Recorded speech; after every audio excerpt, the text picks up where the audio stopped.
হরে কৃষ্ণ বন্ধুরা, সকলকে আমলকি একাদশীর শুভেচ্ছা। কালকে আমলকি একাদশীতে বলে দিয়েছিলাম সকলকে আমলকি একাদশী। দেখো আমি সারাদিন আজকে কি কি করি তোমাদেরকে সেটাই দেখাবো। তো আজকে একটু অন্য রকমের করার ইচ্ছা আছে। ভগবানকে একটু দইয়ের ঘোল এবং আমলকি দিয়ে পুজো করে আমি এখন স্কুলে বেরিয়ে যাব। এবং স্কুল থেকে ফিরে তার আগে আমি একটুখানি অন্নভোগও ভগবানকে দিয়ে দিলাম, কারণ আমার হাজব্যান্ড অন্নপ্রসাদটা পাবে আর কি। আমি তো পাবো না। আমি স্কুলে থেকে চলে এসেছি, প্রচণ্ড ক্লান্ত লাগছে, একটু বসে পড়েছি। অনেকক্ষণ বসেছিলাম। বসে থাকার পরে অনেক মানে করছিলাম না বলে খাবার দাবার, আমার হাজব্যান্ড প্রচণ্ড চেঁচামেচি করছিল, কেন আমি খাবার দাবার করছি না, কেন খাচ্ছি এই নিয়ে একটুখানি হলো যে কেন খাচ্ছি না। যাই হোক, সে তারপরে বলে টলে গঙ্গা জল আনতে চলে গেল। অনেক গঙ্গা জল লাগে, তো এখন পূর্ণিমার ইয়ে চলছে বলে জলটা আনতে চলে গেল। এবার আমি কি করব জানি, আর উপায় নেই। না যদি কিছু করি তো রে বাবা রে কী হবে তা কে জানে। তো যাই হোক, আমি বসে পড়েছি আলু নিয়ে। 3টে 3:30 বেজে গেছে। স্কুল থেকে ফিরতেই তো 2টো 2:30 বেজে গেল। তারপরে একটু বসলাম, বসে এই করছি। তো যাই হোক, দেখি আজকে কি কি করি। একটুখানি তো ভাবছি আলু ভাজবো, আর কাঁচকলা পেঁপে কুমড়ো সব আছে, কিন্তু কিচ্ছু করতে ইচ্ছা করছে না। আসলে বাড়িতে এখন প্রসাদ নেওয়ার মধ্যে আমি একা, আর আমার হাজব্যান্ড আগে করতো একাদশী, এখন করতে পারছে না, বাইরে কাজে গেলে সত্যি খুব অসুবিধা হয়, তো সেজন্য করছে না। তো একার জন্যে তখন মনে হয় যা হোক ভগবানকে দিয়ে ফল টল দিয়ে খেয়ে নিই। তো যাই হোক, সকালবেলা দিয়ে গেছিলাম ওটা, আর ওইটা ওই দইয়ের ঘোলটা অবশ্য স্কুলে গিয়ে আবার ভাগ করে আমরা 4জন খেয়েছি। আর এখন একটু আলু ভেজে নিই। আলুটা ভাজাটা আমার খুব ভালো লাগে। আলু মোটা মোটা করে কেটে নিচ্ছি, একটা আলুকে 4 টুকরো করে নিচ্ছি। ছোট ছোট করে আলু ভাজা ওটা নয়, ওই আলু ভাজি না। আর এই আলু ভাজাটা না আমি আরেকদিন দেখাবো।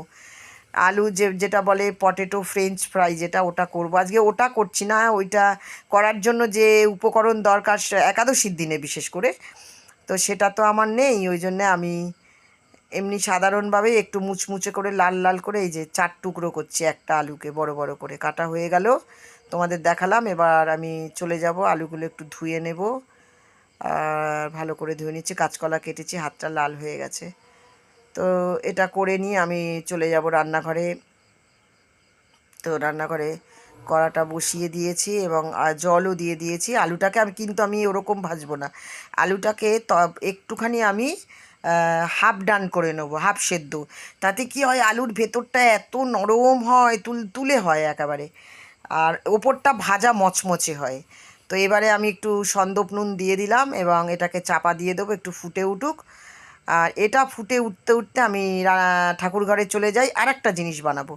দেখো, আমি বাদাম, আমসত্ত্ব আর খেজুর নিয়ে নিয়েছি। খেজুরগুলোকে টুকরো করে নিলাম, আর বাদামগুলোকেও আমি কেটে ওর ভেতরে বাটিটার মধ্যে নিয়ে নিয়েছি, আর আমসত্ত্বগুলোকেও টুকরো করে নিয়ে নিয়েছি। এবার সবগুলোকে একসঙ্গে ভালো করে মাখলাম, মেখে ভালো করে এবার একটা একটা করে আমি লাড্ডু পাকাচ্ছি। দেখো, এর মধ্যে চিনিও দিলাম না, কিছু দিলাম না, কিন্তু অত্যন্ত পুষ্টিকর বা স্বাস্থ্যকর একটা উপোসের দিনে একটা সুন্দর খাবার আর কি। তো ভগবানকে আজকে লাড্ডু দেব, আমসত্ত্ব, বাদাম আর খেজুরের লাড্ডু।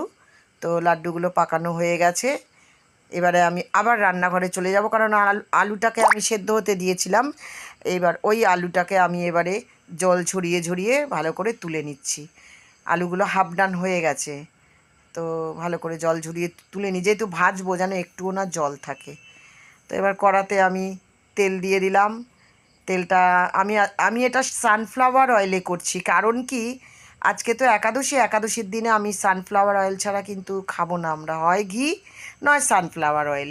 এটাই একাদশীর দিনে আমরা আর কি রান্না করি এটা দিয়ে। তো যাই হোক, আলুগুলো ভাজা হয়ে গেছে, মচমচে করে তুলে নিচ্ছি। এবং এই আলু যে ভাজা হয়ে গেল, এর ভেতরে আমি এবারে অনেকটা পরিমাণ, 1 চামচ এবং আরেকটু দিয়ে দেবো গোলমরিচ। এবার এই গোলমরিচটা দিয়ে আমি ভালো করে এটাকে মাখিয়ে নেবো। তাহলেই রেডি আমার মুচমুচে আলু ভাজা, একদম রেডি হয়ে গেল। এবং এটাকে আমি ভগবানের ভোগটা ঠাকুরঘরে রেখে আসবো, এবং অন্যান্য ভোগগুলো দিয়ে ভগবানকে আমি তুলসী পাতা গঙ্গা জল দিয়ে, এখন প্রায় 5টা বেজে গেছে, ঠিক আছে।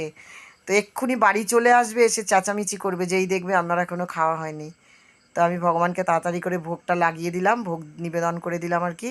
তো ভগবানকে বলি, ভগবান তুমি গ্রহণ করো, আর তা নাহলে আমার এক্ষুনি আবার কথা শুনতে হবে, বক বক করবে এসে।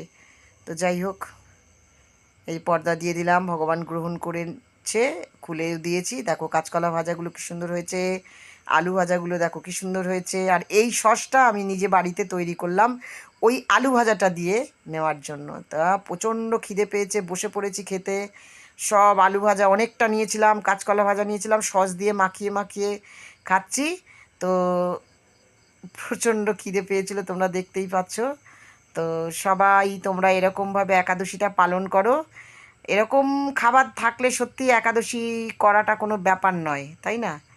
তো পুরো থালাটাই আমার ফাঁকা হয়ে গেছে। আর দেখো আর একটা লাড্ডু আছে, ওটা খেয়ে তোমাদেরকে থালাটা দেখিয়ে দেবো। আর আমার ভিডিওটা এই পর্যন্ত।